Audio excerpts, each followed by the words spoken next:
Hello, everyone. My name is Joseph Reyes, and I'm going to be talking to you about my self directed learning opportunity, learning Excel basics for data analysis. So, before I get started, I wanted to give you a little introduction about why I decided to seek the certification tied to this course.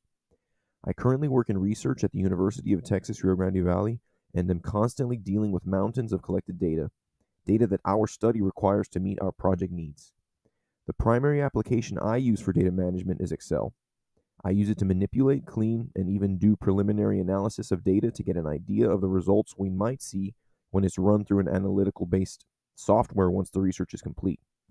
I find myself often having to do some research on best practices or methods on how to locate or reorganize data in Excel efficiently, and just felt like it would get tedious at times, with me spending more time trying to find the best way to do something using a function than I might have taken if I had just done it manually. But when you're dealing with thousands of records, nobody wants to spend the time to do it manually and really shouldn't, since better ways exist to save time and effort. So I decided to take the course Learning Excel for Basics for Data Analysis. It is the second in a 10-course series to earn the IBM Business Intelligence Analyst Professional Certificate, and it is designated a 5-week course, though its flexibility was incredible, allowing for me to be able to do as much or as little as I wanted in any given session.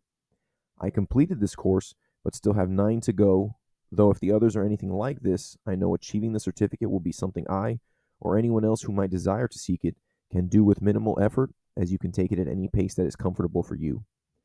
First, I learned about what Excel was and some of the most common reasons why people use it. Then, I learned about how to open it and create my first spreadsheet. These were incredibly simple tasks, but I appreciate that they started from the foundation, just in case someone who had no experience with Excel wanted to learn, they could. Afterwards, I was already learning things that I did not know. Keyboard shortcuts are a fantastic way of maneuvering around a spreadsheet without the need for a mouse, and if you have a lot of data, they're amazing. You can easily press a combination of keys and get to the end of a data set, select data by cells or by rows or columns, and it was so simple.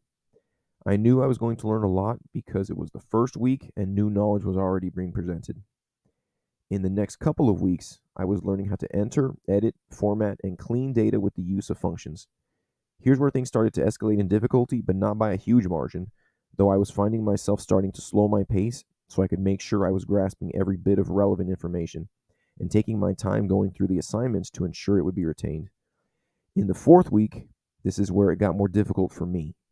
I started to learn about how to use more advanced functions called HLOOKUP, VLOOKUP, and XLOOKUP, as well as how to use things called pivot tables and their associated graphs.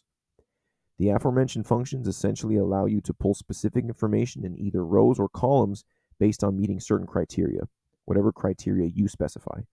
These functions confused me at first because the function parameters can change depending on the criteria and what you want. I admit I still need further practice with them, but when implementing them in assignments, I saw how valuable of an asset they could be and had already thought of a few examples in my own work where I could have utilized them had I known of their existence. The pivot tables grant you a very formatted and easy to sort and filter view of all the data in your spreadsheet, and the corresponding graphs allow you to visualize more narrowed down combinations of your data, like tying two or more of the columns and rows together and seeing how they affect each other without seeing all of the other data in your data set. The final week was 2 final project assignments that had me utilize every learned concept throughout the course, from creating and renaming a spreadsheet to viewing, filtering, cleaning, and organizing data using all of the functions, formulas, graphs, tables, and methods mentioned. I learned so much from what felt like a fairly short course, and I have already been implementing some things that I learned in the work I do on a daily basis. I can't believe that so much exists within Excel to help with data organization and analysis, and it honestly feels like I just scratched the surface. I sometimes explore Excel, the formulas, functions, and every other button that I have yet to click because I don't know what it does, and I see so much. In fact, it's enough to overwhelm you.